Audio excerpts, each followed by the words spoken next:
वासुदेवाय। ओम नमो भगवते वासुदेवाय। ओम ज्ञानाञ्जनशलाकया चक्षुर्मिलितं येन तस्मै श्रीगुरुवे नमः। श्रीचैतन्यमनोभीष्टं स्थापितं येन भूतले स्वयं रूपः कदा मह्यं ददाति स्वपदान्ति। वन्देऽहं श्रीगुरुपदकमलं श्रीगुरुवैष्णवां श्रीरूपं साग्रजातं सहगण रघुनाथान्वितं तं साद्वैतं सावधूतं परिजनसहितं कृष्णचैतन्यदेव श्री राधा कृष्ण पादान् सहगण ललिता श्री शाखान्वितां। हे कृष्ण करुणा सिंधु दीनबंधु जगत्पते गोपेश गोपिका कांत श्री राधा कांत नमस्ते। तप्त कांचन गौरांगी श्री राधे वृंदावनेश्वरी कृष्णानुसुते देवी प्रणमामि। जय श्री कृष्ण चैतन्य प्रभु नित्यानंद श्री अद्वैत गदाधर श्रीवासादि गौर भक्तवृंद। हरे कृष्णा कृष्ण कृष्ण हरे हरे, हरे राम राम राम हरे।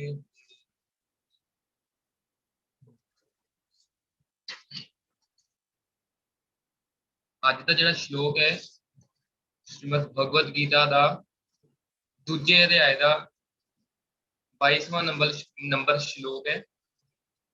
ਇਹ ਸ਼ਲੋਕ ਭਗਵਾਨ ਸ਼੍ਰੀ ਕ੍ਰਿਸ਼ਨ ਅਰਜੁਨ ਨੂੰ ਕਹਿ ਰਹੇ ਨੇ ਤੇ ਇਹ ਜਿਹੜਾ ਸ਼ਲੋਕ ਹੈ ਇਹ ਖਾਸ ਕਰ ਆਤਮਾ ਦੇ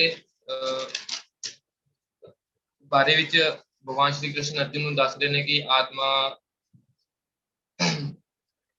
ਇਹ ਜਿਹੜੇ 5-6 ਸ਼ਲੋਕ ਚੱਲ ਰਹੇ ਨੇ ਇਸ ਅਧਿਆਇ ਦੇ ਵਿੱਚ ਜ਼ਿਆਦਾਤਰ ਭਗਵਾਨ ਨੇ ਆਤਮਾ ਦੇ ਬਾਰੇ ਬੋਲਿਆ, ਜਿਸ ਵਿੱਚ ਅਸੀਂ ਅੱਜ ਦਾ ਸ਼ਲੋਕ ਡਿਸਕਸ ਕਰਾਂਗੇ।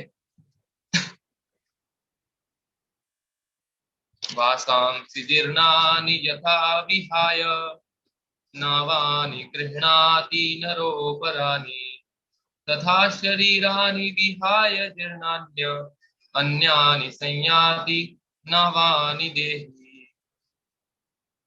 ਇਹ ਜਿਹੜਾ ਸ਼ਲੋਕ ਹੈ ਭਗਵਾਨ ਸ਼੍ਰੀ ਕ੍ਰਿਸ਼ਨ ਅਰਜੁਨ ਨੂੰ ਕਹਿ ਰਹੇ ਨੇ ਕਿ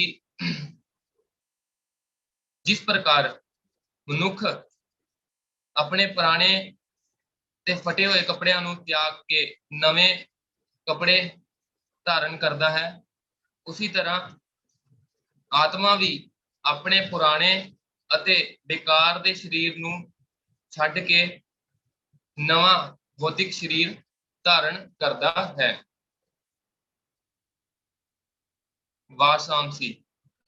ਵਾਸਾਂਸੀ ਦਾ ਮਤਲਬ ਹੁੰਦਾ ਹੈ ਕੱਪੜੇ। ਜਿਰਨਾਨੀ ਦਾ ਮਤਲਬ ਹੈ ਕਿ ਪੁਰਾਣੇ ਤੇ ਫਟੇ ਹੋਏ। ਯਥਾ ਵਿਹਾय, ਜਿਸ ਤਰ੍ਹਾਂ ਇਨਸਾਨ ਆਪਣੇ ਪੁਰਾਣੇ ਕੱਪੜੇ ਛੱਡ ਕੇ ਫਟੇ ਹੋਏ ਕੱਪੜੇ ਇਨਸਾਨ ਦੇ ਜਦੋਂ ਕੰਮ ਨਹੀਂ ਆਉਂਦੇ ਤਾਂ ਉਹ ਉਸ ਨੂੰ ਤਿਆਗ ਦਿੰਦਾ ਤੇ ਨਵੇਂ ਕੱਪੜੇ ਧਾਰਨ ਕਰਦਾ ਹੈ। ਉਸੇ ਤਰ੍ਹਾਂ ਜਿਹੜੀ ਆਤਮਾ ਹੈ, ਆਤਮਾ ਵੀ ਇੱਕ ਸਰੀਰ ਨੂੰ ਛੱਡ ਕੇ ਦੂਜੇ ਸਰੀਰ 'ਚ ਉਦੋਂ ਜਾਂਦੀ ਹੈ ਜਦੋਂ ਇੱਕ ਸਰੀਰ ਕੰਮ ਕਰਨਾ ਬੰਦ ਕਰ ਦਿੰਦਾ ਬਿਲਕੁਲ, ਔਰ ਸਾਡਾ ਜਿਹੜਾ ਸਰੀਰ ਹੈ ਉਹ ਬਿਲਕੁਲ ਵੀ ਕਹਿੰਦੇ ਜਰਜਰ ਹੋ ਜਾਂਦਾ ਹੈ, ਮਤਲਬ ਕਿਸੇ ਕੰਮ 'ਚ ਨਹੀਂ ਆਉਂਦਾ। ਤਾਂ ਉਸੇ ਤਰ੍ਹਾਂ ਆਤਮਾ ਭਗਵਾਨ ਸ਼੍ਰੀ ਕ੍ਰਿਸ਼ਨ ਇਸ ਸ਼ਲੋਕ ਵਿੱਚ ਇਸ ਗੱਲ ਨੂੰ ਧਿਆਨ ਵਿੱਚ ਦੇ ਰਹੇ ਨੇ ਕਿ ਲੋਕੀ ਕਹਿੰਦੇ ਨੇ ਕਿ ਕਿੰਨੇ ਸਾਨੂੰ ਇਸ ਸ਼ਲੋਕ ਤੋਂ ਇੱਕ ਬਹੁਤ ਵਧੀਆ ਮੈਸੇਜ ਮਿਲਦਾ ਹੈ ਤੇ ਇੱਕ ਪ੍ਰੂਫ ਮਿਲਦਾ ਹੈ ਕਿ ਲੋਕੀ ਕਹਿੰਦੇ ਕਿ ਆਤਮਾ ਜਿਹੜੀ ਹੈ, ਇਨਸਾਨ ਜਿਹੜਾ ਹੈ ਇੱਕੋ ਵਾਰੀ ਜਨਮ ਲੈਂਦਾ ਹੈ। ਅੱਜ ਕੱਲ੍ਹ ਦੇ ਸਮਾਜ ਵਿੱਚ ਇਹ ਬਹੁਤ ਧਾਰਨਾ ਲੋਕੀ ਆਪਣੇ ਦਿਮਾਗ ਵਿੱਚ ਬਿਠਾਈ ਹੋਈ ਹੈ, ਲੋਕਾਂ ਨੇ ਆਪਣੇ ਦਿਮਾਗ 'ਚ ਸੋਚੀ ਹੋਈ ਹੈ, ਜਾਂ ਲੋਕੀ ਇਸ ਗੱਲ ਨੂੰ ਮੰਨਦੇ ਨੇ ਕਿ ਜੀਵਨ ਤੇ ਇੱਕੋ ਵਾਰੀ ਮਿਲਿਆ। ਕਿੰਨੇ ਵੇਖਿਆ ਅਗਲਾ ਜਨਮ, ਕਿੰਨੇ ਵੇਖਿਆ ਪਿਛਲਾ ਜਨਮ, ਕਿਹੜੇ ਪਾਪ ਕਰਮ ਤੇ ਕਿਹੜੇ ਪੁੰਨ ਕਰਮ, ਤੇ ਇੱਕ ਵਾਰੀ ਇਨਸਾਨ ਨੇ ਜਨਮ ਲਿਆ ਤੇ ਭੋਗ ਕਰੋ, ਆਪਣੀ ਜੀਵਨ ਨੂੰ ਆਨੰਦਮਈ ਬਣਾਓ ਤੇ ਮਜ਼ੇ ਕਰੋ। ਰੱਬ ਕਿੰਨੇ ਵੇਖਿਆ, ਤੇ ਇੱਕ ਵਾਰੀ ਜੀਵਨ ਮਿਲਿਆ ਤੇ ਉਹਨਾਂ ਨੂੰ ਲੱਗਦਾ ਕਿ ਦੁਬਾਰਾ ਜਨਮ ਨਹੀਂ ਹੁੰਦਾ। ਕਿਉਂਕਿ ਉਹਨਾਂ ਨੇ ਸ਼ਾਸਤਰ ਗਿਆਨ ਨਹੀਂ ਲਿਆ। ਜੇ ਆਪਾਂ ਭਗਵਦ ਗੀਤਾ ਦਾ ਇਹ ਸ਼ਲੋਕ ਪੜ੍ਹੀਏ, ਦੂਜੇ ਅਧਿਆਇ ਦਾ 22 ਨੰਬਰ ਸ਼ਲੋਕ, ਇਸ 'ਚ ਸਾਫ਼-ਸਾਫ਼ ਭਗਵਾਨ ਅਰਜੁਨ ਨੂੰ ਕਹਿ ਰਹੇ ਨੇ ਕਿ ਆਤਮਾ ਜਿਹੜੀ ਹੈ ਉਹ ਹਮੇਸ਼ਾ ਤੋਂ ਅਮਰ ਹੈ। ਇਸ ਕਰਕੇ ਆਤਮਾ ਨੂੰ ਇੱਕ ਸਰੀਰ ਛੱਡ ਕੇ ਦੂਜਾ ਸਰੀਰ ਬਾਰੰਬਾਰ, ਜਦੋਂ ਤੱਕ ਅਸੀਂ ਜਨਮ ਦੇ ਮ੍ਰਿਤੂ ਦੇ ਚੱਕਰ 'ਚੋਂ ਬਾਹਰ ਨਹੀਂ ਨਿਕਲਦੇ ਤੇ ਸਾਨੂੰ ਇੱਕ ਸਰੀਰ, ਪੁਰਾਣਾ ਸਰੀਰ ਛੱਡ ਕੇ ਨਵਾਂ ਸਰੀਰ ਧਾਰਨ ਕਰਨਾ ਪਏਗਾ। ਤਾਂ ਉਸ ਬਾਰੇ ਭਗਵਾਨ ਸ਼੍ਰੀ ਕ੍ਰਿਸ਼ਨ ਅਰਜੁਨ ਨੂੰ ਕਹਿ ਰਹੇ ਨੇ ਕਿ ਐਗਜ਼ਾਮਪਲ ਦੇ ਕੇ ਕਹਿ ਰਹੇ ਨੇ ਕਿ ਜਿੱਦਾਂ ਇੱਕ ਇਨਸਾਨ ਆਪਣੇ ਪੁਰਾਣੇ ਕੱਪੜੇ ਛੱਡ ਕੇ ਨਵੇਂ ਕੱਪੜੇ ਧਾਰਨ ਕਰਦਾ, ਉਦਾਂ ਹੀ ਆਤਮਾ ਵੀ ਆਪਣੇ ਪੁਰਾਣੇ ਸਰੀਰ ਨੂੰ ਤੇ ਬੇਕਾਰ ਦੇ ਸਰੀਰ ਨੂੰ ਛੱਡ ਕੇ ਨਵਾਂ ਸਰੀਰ ਧਾਰਨ ਕਰਦਾ ਹੈ। ਤੇ ਇਸ ਦੇ ਕੰਟੈਕਟ ਇਸ ਦੇ ਵਿੱਚ ਭਗਵਾਨ ਸ਼੍ਰੀਲ ਪ੍ਰਭੂਪਾਦ ਜੀ ਆਪਣੇ ਤਾਤਪਰਯ ਵਿੱਚ ਲਿਖ ਰਹੇ ਨੇ। ਸ਼੍ਰੀਲ ਪ੍ਰਭੂਪਾਦ ਜੀ ਕਹਿ ਰਹੇ ਨੇ ਕਿ ਅਨੁ ਆਤਮਾ ਸਰੀਰ ਦਾ ਪਰਿਵਰਤਨ, ਅਨੁ ਆਤਮਾ ਦੁਆਰਾ ਸਰੀਰ ਦਾ ਪਰਿਵਰਤਨ ਇੱਕ ਸਵੀਕ੍ਰਿਤ ਤੱਥ ਹੈ। ਭਗਵਦ ਗੀਤਾ ਮੇਰੇ ਕੋਲ ਹਿੰਦੀ ਵਿੱਚ ਹੈ, ਮੈਂ ਤੁਹਾਨੂੰ ਪੰਜਾਬੀ ਚ ਟ੍ਰਾਂਸਲੇਟ ਕਰ ਦਿਆਂਗਾ। प्रभुपाद जी लिख रहे हैं कि अनु आत्मा द्वारा शरीर का परिवर्तन एक स्वीकृत तथ्य है कि ਅਸੀਂ ਇਸ ਚੀਜ਼ ਨੂੰ ਨਜ਼ਰਅੰਦਾਜ਼ ਨਹੀਂ ਕਰ ਸਕਦੇ ਕਿ ਜਿਹੜੀ ਆਤਮਾ ਹੈ ਸਰੀਰ ਦੇ ਵਿੱਚ ਆਉਣ ਤੋਂ ਬਾਅਦ ਜਿਹੜਾ ਸਰੀਰ ਹੈ ਉਹ ਪਰਿਵਰਤਨਸ਼ੀਲ ਹੈ।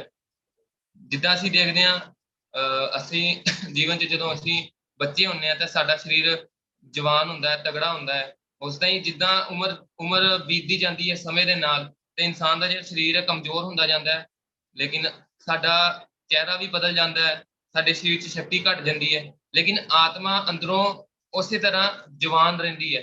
ਇਸੇ ਤਰ੍ਹਾਂ ਇਨਸਾਨ ਸੋਚਦਾ ਹੈ ਕਿ ਮੈਂ ਤਾਂ ਅੰਦਰੋਂ ਜਵਾਨ ਹਾਂ। ਇਨਸਾਨ ਅੰਦਰੋਂ ਹਮੇਸ਼ਾ ਜਵਾਨ ਰਹਿੰਦਾ ਹੈ। ਕਿਉਂ? ਕਿਉਂਕਿ ਆਤਮਾ ਕਦੀ ਬੁੱਢੀ ਨਹੀਂ ਹੁੰਦੀ, ਆਤਮਾ ਕਦੀ ਬਿਮਾਰ ਨਹੀਂ ਹੁੰਦੀ। ਆਤਮਾ ਤੇ ਸਤਚਿਤ ਆਨੰਦ ਸਵਰੂਪ ਹੈ, ਕਿਉਂਕਿ ਆਤਮਾ ਪਰਮਾਤਮਾ ਦਾ ਅੰਸ਼ ਹੈ। ਜੋ ਗੁਣ ਪਰਮਾਤਮਾ ਦੇ ਵਿੱਚ ਨੇ ਉਹੀ ਗੁਣ ਆਤਮਾ ਦੇ ਵਿੱਚ ਵੀ ਪਾਈ ਜਾਂਦੇ ਨੇ, ਜਿਸ ਦੇ ਕਾਰਨ ਇਨਸਾਨ ਨੂੰ ਲੱਗਦਾ ਹੈ ਕਿ ਮੈਂ ਹਜੇ ਵੀ, ਜਦੋਂ ਇਨਸਾਨ ਬੁੱਢਾ ਹੋ ਜਾਂਦਾ ਹੈ ਸੋਚਦਾ ਕਿ ਮੈਂ ਹਜੇ ਵੀ ਬਹੁਤ ਕੁਝ ਕਰ ਸਕਦਾ। ਉਸ ਨੂੰ ਅੰਦਰੋਂ ਇੱਕ ਭਾਵਨਾ ਜਾਗਦੀ ਹੈ ਕਿ ਮੈਂ ਹਜੇ ਬਹੁਤ ਕੁਝ ਕਰ ਸਕਦਾ, ਮੇਰੇ ਕੋਲ ਸ਼ਕਤੀ ਹੈ। ਸ਼ਕਤੀ ਉਹ ਆਪਣੇ ਆਪ 'ਚ ਸ਼ਕਤੀਸ਼ਾਲੀ ਮਹਿਸੂਸ ਕਰਦਾ ਹੈ, ਲੇਕਿਨ ਉਸਦਾ ਜਿਹੜਾ ਸਰੀਰ ਹੈ ਉਹ ਉਸਦਾ ਸਾਥ ਨਹੀਂ ਦਿੰਦਾ। ਇਸ ਤੋਂ ਸਾਨੂੰ ਇਹ ਪਤਾ ਚੱਲਦਾ ਕਿ ਜੇ ਆਪਾਂ ਬੁੱਢੇ ਹਾਂ, ਜੇ ਆਪਾਂ ਬੁੱਢੇ ਹੁੰਦੇ ਹਾਂ, ਸਰੀਰ ਸਾਡਾ ਬੁੱਢਾ ਹੁੰਦਾ ਤੇ ਸਾਡੇ ਵਿੱਚ ਉਹ ਵਿਚਾਰ ਆਉਣੇ ਬੰਦ ਹੋ ਜਾਣੇ ਚਾਹੀਦੇ ਕਿ ਮੈਂ ਤੇ ਹੁਣ ਬੁੱਢਾ ਹੋ ਗਿਆ, ਹੁਣ ਮੈਂ ਕਿਸੇ ਕੰਮ ਦਾ ਨਹੀਂ ਆ। ਲੇਕਿਨ ਫਿਰ ਵੀ ਅਸੀਂ ਕਿਤੇ ਨਾ ਕਿਤੇ ਸਾਡੇ ਮਨ 'ਚ ਲੱਗਦਾ ਕਿ ਮੈਂ ਜਵਾਨ ਹਾਂ, ਮੈਂ ਤੇ ਅਜੇ ਅੰਦਰੋਂ ਉਹੀ ਹਾਂ, ਮੈਨੂੰ ਤੇ ਫਰਕ ਨਹੀਂ ਪੈਂਦਾ, ਮੈਂ ਸਭ ਕੁਝ ਕਰ ਸਕਦਾ ਤੇ ਬਸ ਮੇਰਾ ਸਰੀਰ ਨਹੀਂ ਸਾਥ ਦੇ ਰਿਹਾ। ਇਸ ਤੋਂ ਇਹ ਸਾਬਿਤ ਹੁੰਦਾ ਕਿ ਆਤਮਾ ਜਿਹੜੀ ਹੈ ਕਦੀ ਵੀ ਬੁੱਢੀ ਨਹੀਂ ਹੁੰਦੀ, ਆਤਮਾ ਹਮੇਸ਼ਾ ਜਵਾਨ ਰਹਿੰਦੀ ਹੈ। ਤੇ ਅਗਲੀ ਲਾਈਨ ਵਿੱਚ ਪ੍ਰਭੂਪਾਦ ਜੀ ਲਿਖ ਰਹੇ ਨੇ, आधुनिक विज्ञानी जन जो आत्मा के अस्तित्व पर विश्वास नहीं करते। ਪ੍ਰਭੂਪਾਦ ਜੀ ਲਿਖ ਰਹੇ ਨੇ ਕਿ ਅੱਜ ਕੱਲ ਦੇ ਜਿਹੜੇ ਸਾਇੰਟਿਸਟ ਨੇ ਉਹ ਆਤਮਾ ਦੇ ਹੋਂਦ ਤੇ ਵਿਸ਼ਵਾਸ ਨਹੀਂ ਕਰਦੇ ਕਿ ਆਤਮਾ ਹੈਗੀ ਹੈ, ਆਤਮਾ ਮੌਜੂਦ ਹੈ ਸਰੀਰ ਵਿੱਚ। ਉਹ ਇਸ ਗੱਲ ਤੇ ਵਿਸ਼ਵਾਸ ਨਹੀਂ ਕਰਦੇ, पर साथ ही हृदय से शक्ति साधन की व्याख्या भी नहीं कर पाते। हाँ, ਪ੍ਰਭੂਪਾਦ ਜੀ ਲਿਖ ਰਹੇ ਨੇ ਕਿ ਨਾਲ ਹੀ ਨਾਲ ਉਹਨਾਂ ਦੇ ਕੋਲ ਇਸ ਚੀਜ਼ ਦਾ ਆਨਸਰ ਨਹੀਂ ਹੈਗਾ, ਇਸ ਚੀਜ਼ ਦਾ ਉਹਨਾਂ ਕੋਲ ਉੱਤਰ ਨਹੀਂ ਹੈਗਾ ਕਿ ਸਾਡੇ ਸਰੀਰ 'ਚ ਜਿਹੜਾ ਸਾਡਾ ਦਿਲ ਧੜਕ ਰਿਹਾ ਉਹ ਕਿੱਦਾਂ ਧੜਕ ਰਿਹਾ, ਉਹ ਆਪਣੇ ਆਪ ਕਿੱਦਾਂ ਕੰਮ ਕਰ ਰਿਹਾ। ਉਹਨਾਂ ਦੇ ਕੋਲ ਇਸ ਚੀਜ਼ ਦਾ ਕੋਈ ਆਨਸਰ ਨਹੀਂ ਹੈਗਾ। ਉਸੇ ਚੀਜ਼ ਨੂੰ ਪ੍ਰਭੂਪਾਦ ਜੀ ਲਿਖ ਰਹੇ ਨੇ ਕਿ ਜੇ ਦਿਲ ਆਪਣੇ ਆਪ ਧੜਕ ਰਿਹਾ, ਕੋਈ ਵੀ ਚੀਜ਼ ਸੰਸਾਰ ਵਿੱਚ ਆਪਣੇ ਆਪ ਨਹੀਂ ਹੋ ਸਕਦਾ। ਉਹ ਕੋਈ ਵੀ ਚੀਜ਼ ਇਸ ਸੰਸਾਰ ਵਿੱਚ ਆਪਣੇ ਆਪ ਕੰਮ ਨਹੀਂ ਕਰ ਸਕਦੀ। ਮੰਨ ਲਓ ਕੋਈ ਗੱਡੀ ਹੈ, ਗੱਡੀ ਦਾ ਇੰਜਨ ਹੈ, ਗੱਡੀ ਦਾ ਇੰਜਨ ਜੇ ਸਟਾਰਟ ਕਰਨਾ ਤੇ ਕੋਈ ਡਰਾਈਵਰ ਉਹਨੂੰ ਚਾਬੀ ਦੇਗਾ ਜਾਂ ਉਹਦਾ ਇੰਜਨ ਸਟਾਰਟ ਕਰੇਗਾ ਤਾਂ ਹੀ ਉਹ ਗੱਡੀ ਸਟਾਰਟ ਹੋਏਗੀ। ਉਸੇ ਤਰ੍ਹਾਂ ਇਸ ਸਰੀਰ ਦੇ ਵਿੱਚ ਜਿਹੜਾ ਸਾਡਾ ਹਾਰਟ ਹੈ, ਸਾਡਾ ਜਿਹੜਾ ਦਿਲ ਹੈ, ਉਹ ਕੰਮ ਕਰ ਰਿਹਾ, ਕਿਸ ਦੇ ਕਾਰਨ ਕਰ ਰਿਹਾ? ਉਹ ਆਤਮਾ ਦੇ ਕਾਰਨ ਕਰ ਰਿਹਾ। ਨਹੀਂ ਤੇ ਜਦੋਂ ਇਨਸਾਨ ਮਰਦਾ ਹੈ ਤੇ ਜਿਹੜਾ ਸਾਡਾ ਦਿਲ ਹੈ ਉਹ ਧੜਕਣਾ ਬੰਦ ਕਰ ਦਿੰਦਾ। ਲੋਕ ਸਾਇੰਟਿਸਟ ਕਹਿੰਦੇ ਨੇ ਅਸੀਂ ਹਾਰਟ ਟ੍ਰਾਂਸਪਲਾਂਟ ਕਰ ਦਿੰਦੇ, ਲੇਕਿਨ ਜੇ ਹਾਰਟ ਟ੍ਰਾਂਸਪਲਾਂਟ ਕਰਕੇ ਜੇ ਦੂਜੇ ਬੰਦੇ ਦੇ ਹਾਰਟ ਵਿੱਚ ਹਾਰਟ ਪਾ ਰਹੇ ਨੇ, ਲੇਕਿਨ ਉਹ ਜਿਹੜਾ ਬੰਦਾ ਮਰਿਆ ਉਹਨੂੰ ਜਿੰਦਾ ਕਿਉਂ ਨਹੀਂ ਕਰ ਸਕਦੇ? ਕਿਤੇ ਨਾ ਕਿਤੇ ਜੇ ਮਸ਼ੀਨ ਹੈ, ਮਸ਼ੀਨ ਦੇ ਜਿਹੜੇ ਹਿੱਸੇ ਨੇ ਇਹਨਾਂ ਨੂੰ ਅਦਲੀ ਬਦਲੀ ਕਰ ਸਕਦੇ ਆ, ਲੇਕਿਨ ਉਹ ਜਿਹੜਾ ਬੰਦਾ ਮਰਿਆ ਜਿਹਨੇ ਪੁਰਾਣਾ ਸਰੀਰ ਛੱਡਿਆ ਉਹਨੂੰ ਜਿੰਦਾ ਕਰਕੇ ਅੱਜ ਤੱਕ ਸਾਇੰਟਿਸਟ ਨੇ ਇੰਨੀ ਮਤਲਬ ਉਪਲਬਧੀ ਹਾਸਿਲ ਨਹੀਂ ਕੀਤੀ ਕਿ ਕੋਈ ਬੰਦਾ ਮਰਿਆ ਉਹਨੂੰ ਜਿੰਦਾ ਕਰਕੇ ਦਿਖਾਣ। ਕਿਉਂਕਿ ਇਹ ਸਰੀਰ ਹੈ, ਸਰੀਰ ਜਿੱਦਾਂ ਕੁਛ ਦੇਰ ਲਈ ਅਸੀਂ ਇਹਨਾਂ ਚੀਜ਼ਾਂ ਨੂੰ, ਜਿੱਦਾਂ ਅੱਖਾਂ ਟ੍ਰਾਂਸਪਲਾਂਟ ਹੋ ਜਾਂਦੀਆਂ ਨੇ, ਦਿਲ ਟ੍ਰਾਂਸਪਲਾਂਟ, ਕਿਡਨੀ ਟ੍ਰਾਂਸਪਲਾਂਟ ਹੋ ਜਾਂਦੀਆਂ ਨੇ। ਤੁਸੀਂ ਇਹ ਹਿੱਸੇ ਨੇ ਮਸ਼ੀਨ ਦੇ ਜਿੱਦਾਂ ਹਿੱਸੇ ਹੁੰਦੇ ਨੇ, ਉਸੇ ਤਰ੍ਹਾਂ ਇੱਕ ਸਰੀਰ ਇੱਕ ਮਸ਼ੀਨ ਹੈ, ਇਸ ਨੂੰ ਅਸੀਂ ਯੂਜ਼ ਕਰ ਸਕਦੇ ਹਾਂ ਭਗਵਾਨ ਦੀ ਸੇਵਾ ਲਈ। ਭਗਵਾਨ ਨੇ ਸਾਨੂੰ ਇਹ ਸਰੀਰ ਦਿੱਤਾ ਹੈ ਤੇ ਵੱਖਰੇ ਵੱਖਰੇ ਸਾਨੂੰ 84 ਲੱਖ ਤਰ੍ਹਾਂ ਦੇ ਵੱਖਰੇ ਵੱਖਰੇ ਸਰੀਰ ਨੇ। ਤੇ ਆਤਮਾ ਨੂੰ ਕਦੀ ਜਾਨਵਰ ਦੀ ਯੋਨੀ ਵਿੱਚ, ਜਾਨਵਰ ਦੇ ਸਰੀਰ ਵਿੱਚ ਪਾ ਦਿੱਤਾ ਜਾਂਦਾ ਹੈ, ਕਦੀ ਇਨਸਾਨ ਦੇ ਸਰੀਰ ਵਿੱਚ ਪਾ ਦਿੱਤਾ ਜਾਂਦਾ ਹੈ। ਤੇ ਉਹ ਫਿਰ ਅਸੀਂ ਆਪਣੇ ਕਰਮ ਕਰਦੇ ਹਾਂ, ਜਿਹਦੇ ਹਿਸਾਬ ਨਾਲ ਸਾਨੂੰ ਕਰਮਾਂ ਦੇ ਚੱਕਰਾਂ 'ਚ, ਜਨਮ ਮ੍ਰਿਤੂ ਦੇ ਚੱਕਰ ਵਿੱਚ ਅਸੀਂ ਪੂਰੀ ਜ਼ਿੰਦਗੀ, ਪੂਰੀ ਕਿੰਨੇ ਕਿੰਨੇ ਸਾਲਾਂ ਤੱਕ, ਕਿੰਨੇ ਕਿੰਨੇ ਹਜ਼ਾਰ ਜਨਮਾਂ ਤੱਕ ਅਸੀਂ ਭਟਕਦੇ ਰਹਿੰਦੇ ਹਾਂ। ਤੇ ਉਸੇ ਤਰ੍ਹਾਂ ਮਸ਼ੀਨ ਨੂੰ ਤੁਸੀਂ ਯੂਜ਼ ਕਰ ਸਕਦੇ, ਜਿਹਦੇ ਸਾਇੰਟਿਸਟ ਟ੍ਰਾਂਸਪਲਾਂਟ ਕਰ ਲੈਂਦੇ ਨੇ, ਲੇਕਿਨ ਉਹ ਜਿਹੜਾ ਬੰਦਾ ਮਰਿਆ ਉਸ ਨੂੰ ਦੁਬਾਰਾ ਜਿੰਦਾ ਨਹੀਂ ਕਰ ਸਕਦੇ। ਇਸ ਤੋਂ ਇਹ ਪਤਾ ਚੱਲਦਾ ਹੈ ਕਿ ਆਤਮਾ ਦਾ ਬਹੁਤ ਵੱਡਾ ਰੋਲ ਹੈ। ਭਗਵਾਨ ਇਸ ਤੋਂ ਇਹ ਸਾਬਿਤ ਕਰ ਰਹੇ ਨੇ ਕਿ ਇਸ ਸ਼ਲੋਕ ਵਿੱਚ ਤੇ ਉਹੀ ਆ ਰਿਹਾ ਕਿ ਆਤਮਾ ਨੂੰ ਹਰ ਜਨਮ ਦੇ ਵਿੱਚ ਇੱਕ ਨਵਾਂ ਸਰੀਰ ਮਿਲਦਾ ਹੈ। ਅੱਗੇ ਪ੍ਰਭੂਪਾਦ ਜੀ ਲਿਖ ਰਹੇ ਨੇ ਕਿ साथ ही हृदय से शक्ति साधन की व्याख्या भी नहीं कर पाते, उन परिवर्तनों को स्वीकार करने को बाध्य है। कि साइंटिस्ट ਇਹਨਾਂ ਚੀਜ਼ਾਂ ਨੂੰ ਮੰਨਦੀ ਹੈ ਕਿ ਜਿਹੜਾ ਸਾਡਾ ਦਿਲ ਹੈ ਉਹ ਧੜਕਦਾ ਹੈ, ਲੇਕਿਨ ਉਹਨਾਂ ਦੇ ਕੋਲ ਕੋਈ ਉੱਤਰ ਨਹੀਂ ਹੈਗਾ ਕਿ ਦਿਲ ਕਿੱਦਾਂ ਧੜਕਦਾ ਹੈ। ਇਸੇ ਕਰਕੇ ਅੱਜ ਤੱਕ ਸਾਇੰਟਿਸਟ ਖੋਜ ਕਰ ਰਹੀ ਹੈ ਕਿ ਦਿਲ ਕਿਸ ਤਰ੍ਹਾਂ ਧੜਕ ਰਿਹਾ ਹੈ, ਉਹਦਾ ਮੇਨ ਕਾਰਨ ਕੀ ਹੈ। ਉਸ ਦਾ ਆਨਸਰ ਇਸ ਭਗਵਦ ਗੀਤਾ ਸਾਨੂੰ ਮਿਲਦਾ ਕਿ ਆਤਮਾ ਹੀ ਉਸ ਦਾ ਕਾਰਨ ਹੈ, ਕਿ ਆਤਮਾ ਦੇ ਹੋਂਦ ਦੇ ਨਾਲ ਹੀ ਸਾਡਾ ਜਿਹੜਾ ਸਰੀਰ ਹੈ, ਸਾਡਾ ਜਿਹੜਾ ਦਿਲ ਹੈ ਉਹ ਧੜਕ ਰਿਹਾ ਤੇ ਉਸ ਦੇ ਕਾਰਨ ਸਾਡਾ ਸਰੀਰ ਚੱਲ ਰਿਹਾ। ਤੇ ਅੱਗੇ ਲਿਖ ਰਹੇ हैं प्रभुपाद जी, जो बाल्यकाल से कुमार अवस्था, फिर तरुणावस्था तथा वृद्धावस्था में होता रहता है, वृद्धावस्था से यही परिवर्तन दूसरे शरीर में स्थानांतरित हो जाता है। इसकी व्याख्या एक पिछले श्लोक में हुई है।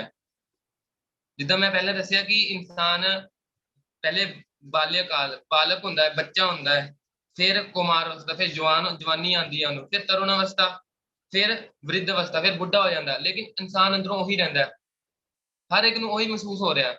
ਕੋਈ 10 ਸਾਲ ਦਾ ਬੱਚਾ ਹੈ, ਉਹਨੂੰ ਵੀ ਪੁੱਛੋ ਤੂੰ ਕੌਣ ਹੈ, ਮੈਂ ਰਾਹੁਲ ਹਾਂ। ਉਹਨੂੰ 20 ਸਾਲ ਬਾਅਦ ਪੁੱਛੋ ਤੂੰ ਕੌਣ ਹੈ, ਮੈਂ ਰਾਹੁਲ ਹਾਂ, ਲੇਕਿਨ ਅੰਦਰੋਂ ਉਹੀ ਹੈ, ਲੇਕਿਨ ਮੇਰੀ ਸ਼ਕਲ ਬਦਲ ਗਈ। ਉਹਨੂੰ 20 ਸਾਲ ਬਾਅਦ ਪੁੱਛੋ, ਉਹਦੀ ਸ਼ਕਲ ਬਦਲ ਗਈ ਹੋਏਗੀ, ਲੇਕਿਨ ਬੰਦਾ ਤੇ ਉਹੀ ਹੈ। ਉਹ ਕਹੇਗਾ ਰਾਹੁਲ ਹਾਂ, ਅਸੀਂ ਕਹਾਂਗੇ ਤੂੰ ਹੀ ਰਾਹੁਲ ਤੇ ਤੂੰ ਹੈ ਹੀ ਨਹੀਂ, ਤੇਰੀ ਸ਼ਕਲ ਹੀ ਕੋਈ ਹੋਰ ਹੈ, ਤੂੰ ਤੇ ਬਦਲ ਗਿਆ। ਕਹਿੰਦਾ ਨਹੀਂ, ਮੈਂ ਅੰਦਰੋਂ ਉਹੀ ਹਾਂ, ਸ਼ਕਲ ਭਾਵੇਂ ਬਦਲ ਗਈ ਲੇਕਿਨ ਇਨਸਾਨ ਤੇ ਅੰਦਰੋਂ ਉਹੀ ਹੈ ਨਾ। ਇਸ ਤੋਂ ਹੀ ਪ੍ਰੂਵ ਹੁੰਦਾ ਕਿ ਸਰੀਰ ਜਿਹੜਾ ਹੈਗਾ ਸਭ ਕੁਝ ਸਰੀਰ ਨਹੀਂ ਹੈਗਾ, ਸਰੀਰ ਦੇ ਅੰਦਰ ਵਸੀ ਜਿਹੜੀ ਆਤਮਾ ਹੈ ਉਹ ਮੇਨ ਕਾਰਨ ਹੈ ਸਰੀਰ ਦੇ ਚੱਲਣ ਦਾ।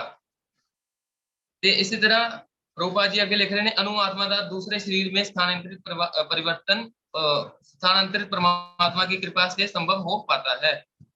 ਕਿ ਭਗਵਾਨ ਸ਼੍ਰੀ ਕ੍ਰਿਸ਼ਨ ਲਿਖ ਰਹੇ ਨੇ ਕਿ ਆਤਮਾ ਦਾ ਜਿਹੜਾ ਟ੍ਰਾਂਸਪਲਾਂਟ ਹੈਗਾ, ਜਿੱਦਾਂ ਸਾਇੰਟਿਸਟ ਹਾਰਟ ਟ੍ਰਾਂਸਪਲਾਂਟ ਕਰ ਲੈਂਦੇ ਨੇ, ਕਿਡਨੀ ਟ੍ਰਾਂਸਪਲਾਂਟ ਕਰ ਲੈਂਦੇ ਨੇ, ਉਸੇ ਤਰ੍ਹਾਂ ਭਗਵਾਨ ਸ਼੍ਰੀ ਕ੍ਰਿਸ਼ਨ ਪਰਮਾਤਮਾ ਜਿਹੜੇ ਨੇ ਉਹ ਆਤਮਾ ਨੂੰ ਟ੍ਰਾਂਸਪਲਾਂਟ ਕਰਦੇ ਨੇ ਇੱਕ ਸਰੀਰ ਤੋਂ ਦੂਜੇ ਸਰੀਰ ਵਿੱਚ। ਜਦੋਂ ਇਹ ਸਰੀਰ ਸਾਡਾ ਕੰਮ ਕਰਨਾ ਬੰਦ ਕਰ ਦਿੰਦਾ ਹੈ, ਬਹੁਤ ਕਮਜ਼ੋਰ ਹੋ ਜਾਂਦਾ ਹੈ, ਤੇ ਕਿਸੇ ਵੀ ਤਰ੍ਹਾਂ ਦਾ ਇਸ ਤੋਂ ਅਸੀਂ ਕੰਮ ਨਹੀਂ ਲੈ ਸਕਦੇ, ਤਾਂ ਭਗਵਾਨ ਨੇ ਇਸ ਤਰ੍ਹਾਂ ਪ੍ਰਕਿਰਤੀ ਰਚਾਈ ਹੋਈ ਹੈ ਕਿ ਸਾਨੂੰ ਇਸ ਸਰੀਰ ਨੂੰ ਛੱਡ ਕੇ ਦੂਜਾ ਸਰੀਰ ਦਿੱਤਾ ਜਾਂਦਾ ਤਾਂ ਕਿ ਅਸੀਂ ਭਗਵਾਨ ਦੀ ਸੇਵਾ ਕਰ ਸਕੀਏ। ਬਟ ਉਹ ਗੱਲ ਵੱਖਰੀ ਹੈ ਕਿ ਅਸੀਂ ਮਾਇਆ ਦੇ ਵਿੱਚ ਆ ਕੇ ਇਸ ਚੀਜ਼ ਨੂੰ ਭੁੱਲ ਜਾਂਦੇ ਹਾਂ ਕਿ ਸਾਨੂੰ ਇਹ ਸਰੀਰ ਦਿੱਤਾ ਭਗਵਾਨ ਨੇ ਆਪਣੀ ਸੇਵਾ ਲਈ। ਬਟ ਆਪਾਂ ਕੀ ਕਰਦੇ ਹਾਂ, ਇਸ ਸਰੀਰ ਨਾਲ ਆਪਣਾ ਭੋਗ, ਬਸ ਸਾਨੂੰ ਆਪਣਾ ਭੋਗ ਲੱਭਦਾ, ਭਗਵਾਨ ਦੀ ਤੇ ਸਾਨੂੰ ਚਿੰਤਾ ਹੀ ਨਹੀਂ। ਭਗਵਾਨ ਭਾਵੇਂ ਜਿੱਥੇ ਮਰਜ਼ੀ ਹੋਣ, ਸਾਨੂੰ ਕੀ, ਅਸੀਂ ਤੇ ਆਪਣਾ ਭੋਗ ਵੇਖਣਾ, ਆਪਣਾ ਭੋਗ ਵਰਤੀ ਕਰਨੀ, ਮੌਜ ਮਸਤੀ ਕਰਨੀ ਹੈ।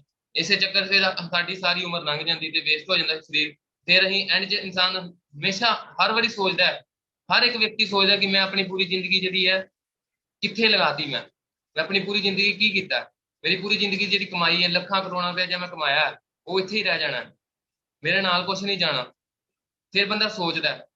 ਇਸੇ ਕਰਕੇ ਇਹਨਾਂ ਚੀਜ਼ਾਂ ਨੂੰ ਸਮਝਣ ਵਾਸਤੇ ਭਗਵਦ ਗੀਤਾ ਧਰਮ ਗ੍ਰੰਥ ਭਗਵਾਨ ਜੀ ਕ੍ਰਿਸ਼ਨ ਜੀ ਨੇ, वेद व्यास जी ने 4 वेद 18 पुराण 108 उपनिषद लिखे ने, क्योंकि ਅਸੀਂ ਸਮਝ ਸਕੀਏ ਕਿ ਜਿੱਦਾਂ ਵਿਧਾਨ ਸੂਤਰ ਵਿੱਚ ਲਿਖਿਆ ਅਥਾ ਤੋਂ ਬ੍ਰਹਮ ਜਿਗਿਆਸਾ, ਕਿ ਜਦੋਂ ਅਥਾ ਤੋਂ ਬ੍ਰਹਮ ਜਿਗਿਆਸਾ, ਜਦੋਂ ਸਾਨੂੰ ਹੁਣ 84 ਲੱਖ ਜੋਨੀ ਤੋਂ ਬਾਅਦ ਇਹ ਸਰੀਰ ਪ੍ਰਾਪਤ ਹੋਇਆ ਹੈ, ਤਾਂ ਸਾਨੂੰ ਬ੍ਰਹਮ ਦੀ ਜਿਗਿਆਸਾ ਕਰਨੀ ਚਾਹੀਦੀ ਹੈ। ਸਾਨੂੰ ਜਾਣਨਾ ਚਾਹੀਦਾ ਕਿ ਬ੍ਰਹਮ ਕੌਣ ਹੈ, ਪਰਮਾਤਮਾ ਕੌਣ ਹੈ, ਭਗਵਾਨ ਕੌਣ ਹੈ, ਸਾਡਾ ਜਨਮ ਕਿਉਂ ਹੋਇਆ, ਅਸੀਂ ਕਿਉਂ ਬਾਰ-ਬਾਰ ਮਰ ਰਹੇ ਹਾਂ। ਅਸੀਂ ਹਰ ਰੋਜ਼ ਦੇਖ ਰਹੇ ਹਾਂ ਸਾਡੇ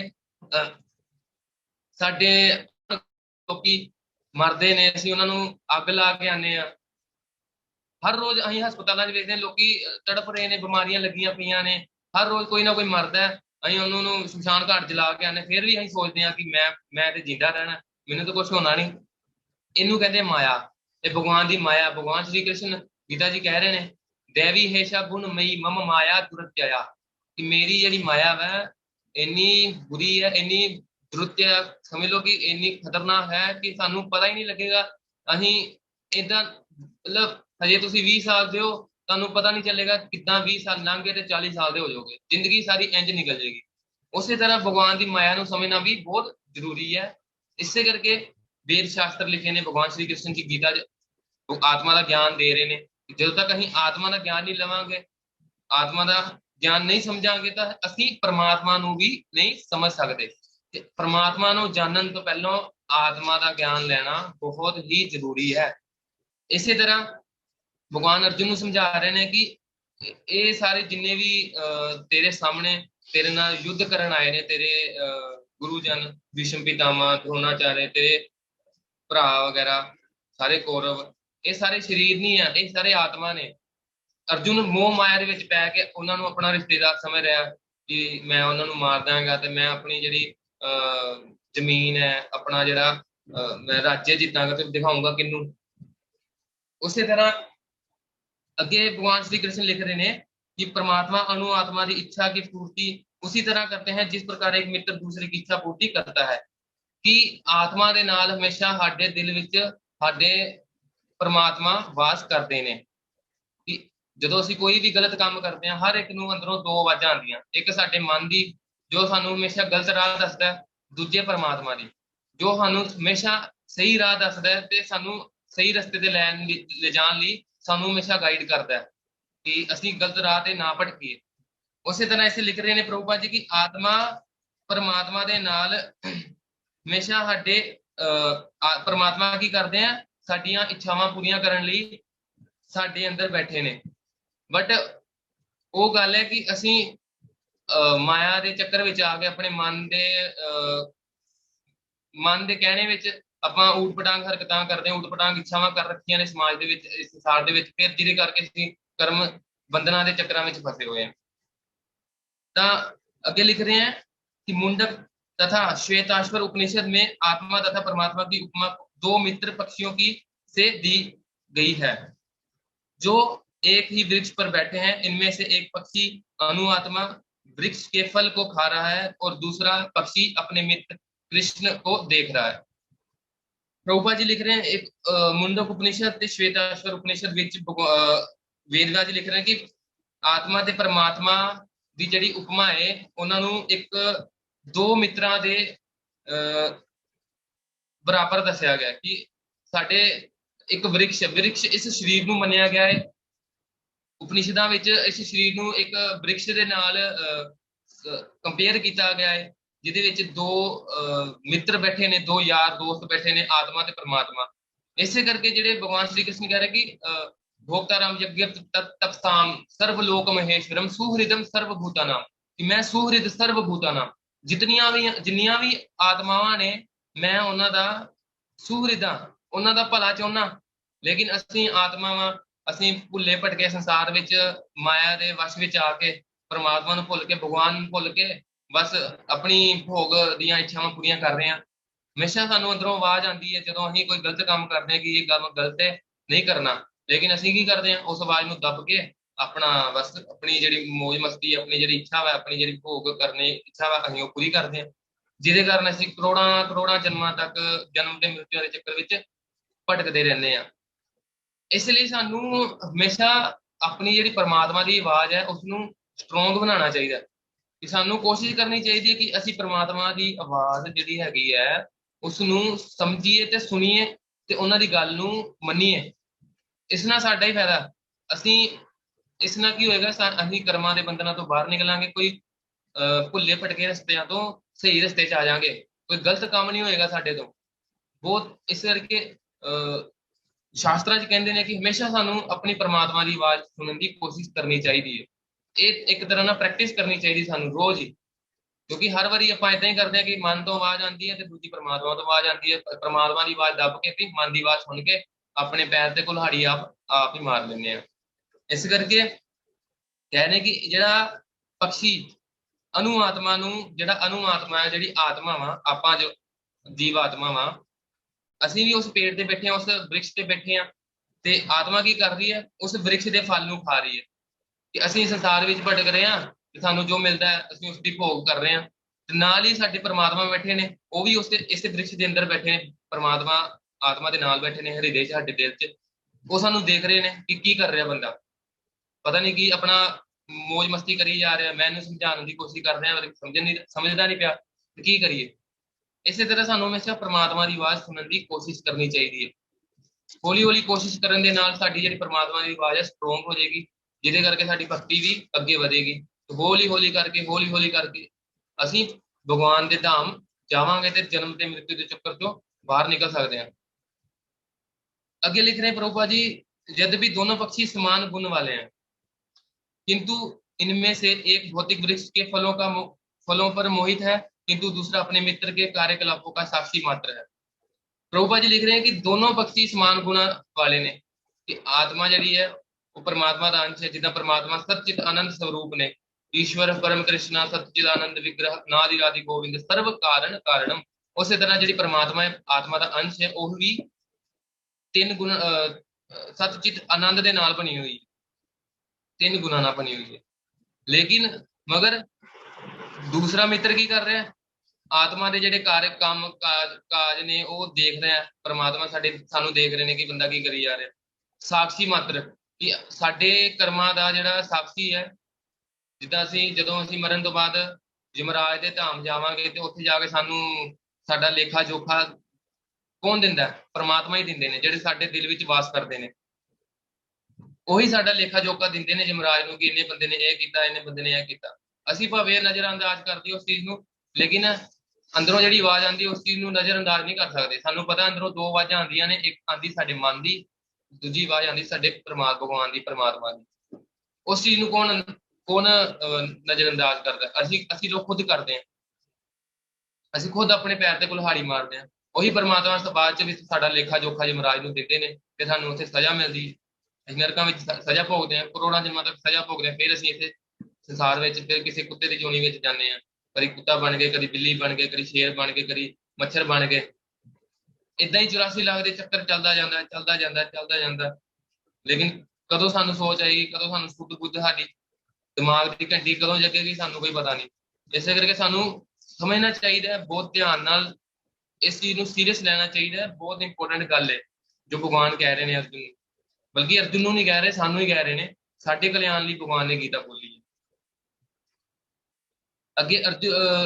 ਅੱਗੇ ਲਿਖ ਰਹੇ ਪ੍ਰਭੁਪਾਦ ਜੀ ਕਿ कृष्ण साक्षी पक्षी हैं। भगवान श्री कृष्ण परमात्मा रूप साडे हृदय विच बैठे ने, जो साक्षी दे बन के बैठे ने, कि ਅਸੀਂ ਜੋ ਕੰਮ ਕਰਦੇ ਹਾਂ ਉਹ ਸਭ ਨੋਟ ਕਰਦੇ ਨੇ। ਤੇ अर्जुन फल भोगता पक्षी है। अर्जुन मतलब ला लो कि ਅਸੀਂ ਲੋਕ भगवान अर्जुन ਨੂੰ ਸੁਣਾ ਰਹੇ ਨੇ, ਅਸੀਂ ਵੀ अर्जुन ਦੇ ਥਾਂ ਤੇ ਆਪਣੇ ਆਪ ਨੂੰ ਖੜਾ ਕਰਕੇ ਵੇਖੀਏ ਤੇ ਅਸੀਂ ਵੀ फल ਦਾ ਭੋਗ ਕਰ ਰਹੇ ਹਾਂ। यद्यपि दोनों मित्र सखा है, किंतु फिर भी एक स्वामी और दूसरा सेवक है। इतने लिख रहे हैं प्रभु जी कि प्रभुपाद जी लिख रहे हैं कि आत्मा ते परमात्मा आपस ਵਿੱਚ ਮਿੱਤਰ ਨੇ, ਲੇਕਿਨ ਫਿਰ ਵੀ ਇੱਕ ਸਵਾਮੀ ਹੈ ਤੇ ਇੱਕ ਸੇਵਕ ਹੈ। ਭਗਵਾਨ ਸ਼੍ਰੀ ਕ੍ਰਿਸ਼ਨ ਪਰਮਾਤਮਾ ਰੂਪ ਦੇ ਵਿੱਚ ਸਵਾਮੀ ਨੇ ਤੇ ਅਸੀਂ ਸੇਵਕ ਹਾਂ। ਇਸੇ ਕਰਕੇ ਸਾਨੂੰ ਹਮੇਸ਼ਾ ਆਪਣੇ ਮਨ ਦੀ ਆਵਾਜ਼ ਨਹੀਂ, ਪਰਮਾਤਮਾ ਦੇ ਮਨ ਦੀ ਆਵਾਜ਼ ਸੁਣਨੀ ਚਾਹੀਦੀ। ਹਮੇਸ਼ਾ ਪਰਮਾਤਮਾ ਦੀ ਆਵਾਜ਼ ਸੁਣਾਂਗੇ। ਕਿਉਂਕਿ ਅਸੀਂ ਸੇਵਕ ਹਾਂ, ਪਰਮਾਤਮਾ ਸਵਾਮੀ ਨੇ, ਤੇ ਸੇਵਕ ਦਾ ਹਮੇਸ਼ਾ ਇੱਕੋ ਹੀ ਕੰਮ ਰਹਿੰਦਾ ਕਿ ਸਵਾਮੀ ਦੀ ਇੱਛਾ ਪੂਰੀ ਕਰਨੀ। ਇਸੇ ਲਈ ਕਹਿੰਦੇ ਨੇ ਕਿ ਜੀਵੇ ਦੇ ਸਵਰੂਪ ਹੋਏ ਕ੍ਰਿਸ਼ਨ ਨਿत्य ਰਾਤ, ਕਿ ਸਾਡਾ ਜਿਹੜਾ ਅਸਲੀ ਸਵਰੂਪ ਹੈ भगवान की सेवा करना, भगवान का दास बनना है, भगवान की सेवा करना। अनु आत्मा द्वारा इस संबंध की विस्मृति ही उसके एक वृक्ष से दूसरे पर जाने या एक शरीर से दूसरे में जाने का कारण है। इस विच लिख रहे हैं कि आत्मा दे भुल्लण आत्मा अपने आप ਨੂੰ ਭੁੱਲਣਾ कि मैं शरीर नहीं हाँ, मैं आत्मा, इस चीज ਨੂੰ ਅਸੀਂ ਭੁੱਲੇ ਬੈਠੇ ਹਾਂ ਤੇ ਅਸੀਂ ਆਪਣੇ ਆਪ ਨੂੰ ਸ਼ਰੀਰ ਮੰਨ ਕੇ ਇਸ ਸੰਸਾਰ ਵਿੱਚ ਭੋਗ ਕਰ ਰਹੇ ਹਾਂ, ਜਿਸ ਦੇ ਕਾਰਨ ਅਸੀਂ ਇੱਕ ਵ੍ਰਿਕਸ਼ ਨੂੰ ਛੱਡ ਕੇ ਦੂਸਰੇ ਵ੍ਰਿਕਸ਼, ਯਾਨੀ ਕਿ ਇੱਕ ਸਰੀਰ ਨੂੰ ਛੱਡ ਕੇ ਦੂਸਰੇ ਸਰੀਰ ਵਿੱਚ ਜਾ ਰਹੇ ਹਾਂ ਬਾਰ-ਬਾਰ। 84 ਲੱਖ ਦੀ ਜਿਹੜੀ ਚੱਕਰ ਹੈ, 84 ਲੱਖ ਦਾ ਜਿਹੜਾ ਚੱਕਰ ਹੈ, 84 ਲੱਖ ਜੂਨੀਆਂ ਦੇ ਵਿੱਚ ਵੱਖਰੇ ਵੱਖਰੇ ਜਾਨਵਰਾਂ ਵਿੱਚ ਅਸੀਂ ਬਾਰ-ਬਾਰ ਜਨਮ ਲੈਂਦੇ ਹਾਂ, ਬਾਰ-ਬਾਰ ਮਰਦੇ ਹਾਂ। ਇੱਕੋ ਹੀ ਕਾਰਨ ਹੈ ਇਸ ਚੀਜ਼ ਦਾ ਕਿ ਅਸੀਂ ਆਪਣੇ ਆਪ ਨੂੰ ਭੁੱਲ ਬੈਠੇ ਹਾਂ, ਅਸੀਂ ਆਪਣੇ ਆਪ ਨੂੰ ਸਰੀਰ ਮੰਨ ਰਹੇ ਹਾਂ, ਅਸੀਂ ਆਪਣੇ ਆਪ ਨੂੰ ਆਤਮਾ ਨਹੀਂ ਮੰਨ ਰਹੇ। ਇਸੇ ਕਰਕੇ ਸਾਡਾ ਜਨਮ ਤੇ ਮ੍ਰਿਤੂ ਦਾ ਚੱਕਰ ਇਸੇ ਕਰਕੇ ਚੱਲ ਰਿਹਾ ਹੈ। जीव आत्मा प्रकृति शरीर प्राकृतिक शरीर रूपी वृक्ष पर अत्यधिक संघर्षशील है, किंतु ज्यों ही वह दूसरे पक्षी को परम गुरु के रूप में स्वीकार करता है, जिस प्रकार अर्जुन कृष्ण का उपदेश ग्रहण करने के लिए स्वेच्छा से उनकी शरण में जाता है। देख लो आगे गल हुई जो मैं बार बार कह रहा कि आत्मा जिहड़ी है अपने शरीर विच भोग कर रही है, ते भोग करने लिए उन्हें कितना संघर्ष करना पैंदा है, कितना काम करना पैंदा है। सारी दिहाड़ी सवेरे जाओ शाम ਨੂੰ 5 ਵਜੇ ਕੰਮ ਕਰਕੇ ਆਓ ਤੇ ਪੈਸੇ ਤੁਹਾਨੂੰ ਮਰ ਕੇ ਕਿੰਨੇ ਮਿਲਨੇ 200-300 ਰੁਪਏ ਦਿਹਾੜੀ ਪੈਂਦੀ, 400 ਰੁਪਏ ਵੱਧ ਤੋਂ ਵੱਧ 500। ਇੰਨੀ ਮਿਹਨਤ ਕਰਨ ਤੋਂ ਬਾਅਦ 2 ਵਕਤ ਦੀ ਰੋਟੀ ਖਾਣੀ ਹੈ ਇਨਸਾਨ ਨੇ, ਸੁੱਖ ਫੇਰ ਨਹੀਂ ਮਿਲਦਾ। ਸਾਰੀ ਉਮਰ ਕੰਮ ਕਰਦਾ ਰਹਿੰਦਾ ਹੈ, ਸੜਦਾ ਰਹਿੰਦਾ ਹੈ, ਮਰਦਾ ਰਹਿੰਦਾ ਹੈ, ਸ਼ਰਮ ਉਹਨੂੰ ਫੇਰ ਵੀ ਨਹੀਂ ਆਉਂਦੀ ਕਿ ਮੈਂ ਭਗਵਾਨ ਦੀ ਭਗਤੀ ਕਰਨਾ। ਇਸੇ ਕਰਕੇ ਜਿੱਦਾਂ ਅਰਜੁਨ ਨੇ ਭਗਵਾਨ ਕ੍ਰਿਸ਼ਨ ਦਾ ਉਪਦੇਸ਼ ਗ੍ਰਹਿਣ ਕੀਤਾ ਤੇ ਸਵੇच्छਾ ਸੇ ਆਪਣੀ ਮਰਜ਼ੀ ਨਾਲ ਭਗਵਾਨ ਦੀ ਸ਼ਰਨ ਲਈ ਉਹਨੇ। ਸਾਨੂੰ ਵੀ ਅਰਜੁਨ ਤੋਂ ਸਿੱਖਣਾ ਚਾਹੀਦਾ ਹੈ ਕਿ ਅਸੀਂ ਵੀ ਭਗਵਾਨ ਦੀ ਸੇਵਾ ਲਈ, ਭਗਵਾਨ ਦੀ ਪ੍ਰਸੰਨਤਾ ਲਈ, ਭਗਵਾਨ ਦੀ ਖੁਸ਼ੀ ਲਈ ਭਗਵਾਨ ਦਾ ਗਿਆਨ ਸੁਣੀਏ, ਭਗਵਦ ਗੀਤਾ ਪੜ੍ਹੀਏ ਤੇ ਆਪਣੀ ਇੱਛਾ ਨਾਲ ਭਗਵਾਨ ਦੀ ਸ਼ਰਨ ਲਈਏ। ਕਿਉਂਕਿ ਜਦ ਤੱਕ ਭਗਵਾਨ ਨੇ ਕਿਹਾ ਅਰਜੁਨ ਨੂੰ ਸਾਰੀ ਗੀਤਾ ਸੁਣਾਉਣ ਤੋਂ ਬਾਅਦ ਕਿ ਜਥਾ ਇੱਛਸੀ ਤਥਾ ਕੁਰੂ, ਜਿੱਦਾਂ ਤੇਰੀ ਇੱਛਾ ਹੈ, ਜਿੱਦਾਂ ਤੇਰੀ ਮਰਜ਼ੀ ਹੈ ਤੂੰ ਉਦਾਂ ਕਰ ਭਰਾ, ਮੈਂ ਤੈਨੂੰ ਸਾਰਾ ਗਿਆਨ ਦੇ ਦਿੱਤਾ। ਹੁਣ ਤੇਰੀ ਮਰਜ਼ੀ, ਤੂੰ ਜਿੱਦਾਂ ਕਰਨਾ ਕਰ, ਬਾਅਦ ਚੋਂ ਜੇ ਤੇਰੇ ਨਾਲ ਹੋਣਾ ਉਹਦਾ ਜ਼ਿੰਮੇਵਾਰ ਮੈਂ ਨਹੀਂ ਹੋਏਗਾ। ਭਗਵਾਨ ਸ਼੍ਰੀ ਕ੍ਰਿਸ਼ਨ ਨੇ ਅਰਜੁਨ ਨੂੰ ਇੰਨੀ ਗੱਲ ਕਹਿਤੀ। ਇਸੇ ਕਰਕੇ ਕਈ ਲੋਕ ਕਹਿੰਦੇ ਨੇ ਸਾਡੇ ਨਾਲ ਰੱਬ ਨੇ ਏਦਾਂ ਕਰਤਾ, ਸਾਡੇ ਨਾਲ ਰੱਬ ਨੇ ਏਦਾਂ ਕਰਤਾ, ਏਦਾਂ ਕਰਤਾ, ਓਦਾਂ ਕਰਤਾ। ਏਦਾਂ ਓਦਾਂ ਰੱਬ ਨੇ ਨਹੀਂ ਕੀਤਾ, ਇਸ ਦੇ ਕਾਰਨ ਆਪਾਂ ਖੁਦ ਹੀ ਹਾਂ। ਆਪਾਂ ਖੁਦ ਹੀ ਆਪਣੇ ਪੈਰ ਤੇ ਕੁल्हाड़ी ਮਾਰੀ ਹੈ, ਪਾਪ ਕਰਮ ਕੀਤੇ ਨੇ ਤੇ ਉਸ ਪਾਪਾਂ ਦਾ ਭੋਗ ਅਸੀਂ ਇਸ ਸੰਸਾਰ ਵਿੱਚ ਕਰ ਰਹੇ ਹਾਂ, ਜਿਹਦੇ ਕਾਰਨ ਅਸੀਂ ਭਗਵਾਨ ਨੂੰ ਭੁੱਲ ਬੈਠ ਕੇ ਸਾਰੀ ਉਮਰ ਦੁੱਖ ਸਹਿਣ ਕਰਦੇ ਹਾਂ, ਜਨਮਾਂ ਜਨਮਾਂ ਤੱਕ ਅਸੀਂ ਸੰਘਰਸ਼ ਕਰਦੇ ਹਾਂ ਸੰਸਾਰ ਵਿੱਚ। ਉਸੇ ਤਰ੍ਹਾਂ ਭਗਵਾਨ ਇੱਥੇ ਇਹ ਸਭ ਤੋਂ ਇੰਪੋਰਟੈਂਟ ਲਾਈਨ ਲੱਗ ਰਹੀ ਹੈ ਕਿ ਜਿਸ ਤਰ੍ਹਾਂ ਅਰਜੁਨ ਕ੍ਰਿਸ਼ਨ ਦਾ ਉਪਦੇਸ਼ ਸੁਣ ਕੇ ਸਵੇच्छਾ ਆਪਣੀ ਇੱਛਾ ਦੇ ਨਾਲ ਭਗਵਾਨ ਸ਼੍ਰੀ ਕ੍ਰਿਸ਼ਨ ਦੀ ਸ਼ਰਨ ਲੈਂਦਾ ਹੈ, ਉਸੇ ਤਰ੍ਹਾਂ ਸਾਨੂੰ ਵੀ ਇਹ ਗਿਆਨ ਸੁਣ ਕੇ ਭਗਵਾਨ ਸ਼੍ਰੀ ਕ੍ਰਿਸ਼ਨ ਦੀ ਸ਼ਰਨ ਲੈਣੀ ਚਾਹੀਦੀ ਹੈ ਆਪਣੀ ਇੱਛਾ ਦੇ ਨਾਲ। ਤੁਹਾਨੂੰ ਕੋਈ ਜ਼ਬਰਦਸਤੀ ਨਹੀਂ ਹੈ ਕਿ ਤੁਸੀਂ ਭਗਵਾਨ ਦੀ ਇੱਛਾ ਸ਼ਰਨ ਲੈਣੀ, ਕਿਉਂਕਿ ਨਹੀਂ ਲਵਾਂਗੇ ਸ਼ਰਨ ਅੱਜ ਨਹੀਂ ਤੇ ਕੱਲ ਤੇ ਲੈਣੀ ਹੀ ਪਏਗੀ, ਤਾਂ ਵੀ ਤੁਹਾਨੂੰ ਆਪਣੀ ਮਰਜ਼ੀ ਨਾਲ ਭਗਵਾਨ ਦੀ ਸ਼ਰਨ ਵਿੱਚ ਜਾਣਾ ਹੀ ਪੈਣਾ। ਉਸੇ ਤਰ੍ਹਾਂ ਅੱਗੇ ਲਿਖ ਰਿਹਾ ਕਿ मुंडक उपनिषद तथा श्वेताश्वर उपनिषद ਵਿੱਚ लिखा कि समान रूप से इसकी पुष्टि करते हैं। समाने वृक्षे पुरुषो निमग्नो निशाया शोचति मुह्यमान जुष्टम यदा पश्यत्यन्त्य मीशमस्य महिमान मिति वित शोकः। कि यद्यपि दोनों पक्षी एक ही वृक्ष पर बैठे हैं, किंतु फल खाने वाला पक्षी वृक्ष के फल को भोक्ता रूप में चिंता तथा विषाद में निमग्न है। देख लो इस विच लिख रहा है, श्वेताश्वर उपनिषद विच लिखा है कि भावें दोनों पक्षी इको ही रुख ते बैठे ने, इको ही पेड़ ते बैठे ने, इको वृक्ष ते बैठे ने, मगर फल खाण वाला पक्षी जिहड़ा रुख दे फल नूं खांदा है ओह चिंता अते विषाद मतलब दुख विच मगन रहिंदा है। फल भोगण वाला जिहड़ा पक्षी है आत्मा, साडी गल हो रही है, ਅਸੀਂ ਸੰਸਾਰ 'ਚ ਭੋਗ ਕਰ ਰਹੇ ਹਾਂ ਤੇ ਬਾਅਦ 'ਚ ਸਾਨੂੰ ਮਿਲਦਾ ਕਿ ਭੋਗ ਕਰਨ ਤੋਂ ਬਾਅਦ ਸਾਨੂੰ ਫਰਸਟ੍ਰੇਸ਼ਨ ਹੁੰਦੀ ਹੈ, ਸਾਨੂੰ ਦੁੱਖ ਮਿਲਦਾ। ਅਸੀਂ ਫਿਰ ਸੋਚਦੇ ਯਾਰ ਸੰਸਾਰ 'ਚ ਮਜ਼ਾ ਹੀ ਨਹੀਂ ਹੈਗਾ, ਕੀ ਕਰੀਏ। ਫਿਰ ਅਸੀਂ ਲੱਭਦੇ ਹਾਂ ਲੇਕਿਨ ਸਾਨੂੰ ਕੋਈ ਰਸਤਾ ਨਹੀਂ ਲੱਭਦਾ। ਕਿਉਂ? ਕਿਉਂਕਿ ਸਾਡੇ ਮਾੜੇ ਕਰਮ ਨੇ ਕਿ ਸਾਨੂੰ ਅਸਲੀ ਸਾਧੂਆਂ ਦਾ ਸੰਗ ਨਹੀਂ ਮਿਲਿਆ। ਇਸੇ ਕਰਕੇ ਜੇ ਸਾਨੂੰ ਇਹ ਗੀਤਾ ਦਾ ਗਿਆਨ ਮਿਲ ਰਿਹਾ ਹੈ, ਸਾਨੂੰ ਇਸ ਚੀਜ਼ ਨੂੰ ਸੀਰੀਅਸ ਲੈਣਾ ਚਾਹੀਦਾ ਹੈ, बहुत ही ज्यादा अपने जीवन से लाने की कोशिश करनी चाहिए। आगे लिख रहे हैं कि यदि किसी तरह वह अपने मित्र भगवान की ओर उन्मुख होता है, कि जेकर वह आत्मा अपने मित्र यानी कि परमात्मा वाल मुंह मोड़ता है तो उसकी महिमा को जान लेता है, तो वह कष्ट भोगने वाला पक्षी तुरंत समस्त चिंताओं से मुक्त हो जाता। तो वह जो आत्मा है वह सारिया चिंताओं तो मुक्त हो जाता है। क्यों? इसका कारण की इसका कारण यही है कि जो कोई गलत काम करते हैं या संसार में कुछ भी करते हैं तो अंदरों परमात्मा तुहानू आवाज देंगे। क्यों? परमात्मा ने इस सृष्टि को बनाया, उन्होंने पता है कि सृष्टि तो बाहर कितना निकलना। इस तरह परमात्मा साडे शरीर में भगवान श्री कृष्ण परमात्मा रूप में बैठ के सानू हमेशा गाइड करते हैं, रस्ता दिखाते हैं ते असीं उन्हां दी अगर गल सुनांगे तो हौली हौली हौली हौली करके असीं कर्म बंधनां दे चक्करां चों बाहर निकल जाएंगे, जन्म मृत्यु के चक्करां चों ਬਾਹਰ ਨਿਕਲ ਜਾਾਂਗੇ। ਤੇ ਫਿਰ ਜੇ ਆਪਾਂ ਉਹਨਾਂ ਦੀ ਗੱਲ ਸੁਣਾਂਗੇ ਤੇ ਹੌਲੀ ਹੌਲੀ ਅਸੀਂ ਚਿੰਤਾ ਤੋਂ ਮੁਕਤ ਹੋ ਜਾਾਂਗੇ। ਹੁਣ लिख रहे हैं कि अब अर्जुन ने अपना मुख अपने शाश्वत मित्र कृष्ण की ओर फेरा है और उसने भगवत गीता समझ रहा और उसने भगवत गीता समझ रहा है। कह रहे कि अर्जुन ने हुण भगवान श्री कृष्ण अपना मित्र ਵੱਲ ਆਪਣਾ ਮੂੰਹ ਫੇਰਿਆ ਤੇ ਹੁਣ ਭਗਵਾਨ ਨੇ ਜੋ ਭਗਵਤ ਗੀਤਾ ਬੋਲੀ ਹੈ ਉਸ ਨੂੰ अर्जुन ध्यान ਨਾਲ सुन रहा है। इस तरह वह कृष्ण से श्रवण करके भगवान की परम महिमा को समझकर शोक से मुक्त हो सकता है। उसी तरह अर्जुन शोक से मुक्त हजे होया नहीं, हजे शोक ਵਿੱਚ ਅੱਗੇ ਅੱਗੇ ਆਏਗਾ ਜਦੋਂ अर्जुन शोक मुक्त ਹੋ ਜਾਏਗਾ। ਉਸੇ ਤਰ੍ਹਾਂ ਜੇ ਆਪਾਂ ਵੀ ਗੀਤਾ ਦਾ ਗਿਆਨ ਸੁਣਦੇ ਰਵਾਂਗੇ, ਪੜ੍ਹਦੇ ਰਵਾਂਗੇ ਤਾਂ ਅਸਾਂ ਵੀ ਸ਼ੋਕ ਤੋਂ ਮੁਕਤ ਹੋ ਜਾਾਂਗੇ। ਅਸੀਂ ਵੀ ਭਗਵਾਨ ਦੀ ਸ਼ਰਨ ਲਵਾਂਗੇ ਤਾਂ ਹੀ ਸ਼ੋਕ ਤੋਂ ਮੁਕਤ ਹੋਵਾਂਗੇ, ਅਸੀਂ ਚਿੰਤਾ ਤੋਂ ਮੁਕਤ ਹੋਵਾਂਗੇ। ਨਹੀਂ ਤਾਂ ਕੋਈ ਵੀ ਕਹਿ ਲਈਏ ਕਿ ਰਸਤਾ ਨਹੀਂ ਹੈਗਾ ਸਾਡੇ ਕੋਲ, ਕੋਈ ਵੀ ਚਾਂਸ ਨਹੀਂ ਹੈਗਾ ਸ਼ੋਕ ਤੋਂ ਮੁਕਤ ਹੋਣ ਲਈ, ਚਿੰਤਾ ਤੋਂ ਮੁਕਤ ਹੋਣ ਲਈ, ਇਸ ਸੰਸਾਰ ਦੇ ਦੁੱਖਾਂ ਤੋਂ मुक्त होने ਲਈ। इसलिए यहाँ अगला श्लोक अगले आगे कह रहे हैं, यहाँ भगवान ने अर्जुन को उपदेश दिया है कि वह अपने पितामह तथा गुरु के देहांतर पर शोक प्रकट ना करे। ਹੁਣ ਇੱਥੇ ਭਗਵਾਨ ਸ਼੍ਰੀ ਕ੍ਰਿਸ਼ਨ अर्जुन ਨੂੰ ਕਹਿ ਰਹੇ ਨੇ ਕਿ अर्जुन ਆਪਣੇ ਗੁਰੂ द्रोणाचार्य पितामह भीष्म पितामह ਇਹਨਾਂ ਨੂੰ मारन ਤੇ शोक ना करे। क्यों ना करे? भगवान अगे कह रहे हैं कि अपितु उसे इस धर्म युद्ध में उनके शरीरों का वध करने से प्रसन्नता होनी चाहिए, जिससे वह सब विभिन्न शारीरिक कर्म फलों से तुरंत मुक्त हो जाएंगे। इस ते भगवान कह रहे हैं कि जे धर्म युद्ध ये ਜਿਹੜਾ ਮਹਾਭਾਰਤ ਦਾ युद्ध ਹੋਣ ਜਾ ਰਿਹਾ ਹੈ, ਇਹ ਧਰਮ ਦਾ युद्ध ਹੈ। ਇੱਥੇ ਸੱਤ ਦੀ ਲੜਾਈ ਹੋਣੀ ਹੈ, ਸੱਚ ਦੀ ਲੜਾਈ ਹੋਣੀ ਹੈ। ਇੱਥੇ ਧਰਮ ਜਿੱਤੇਗਾ, ਧਰਮ ਨਹੀਂ ਜਿੱਤੇਗਾ।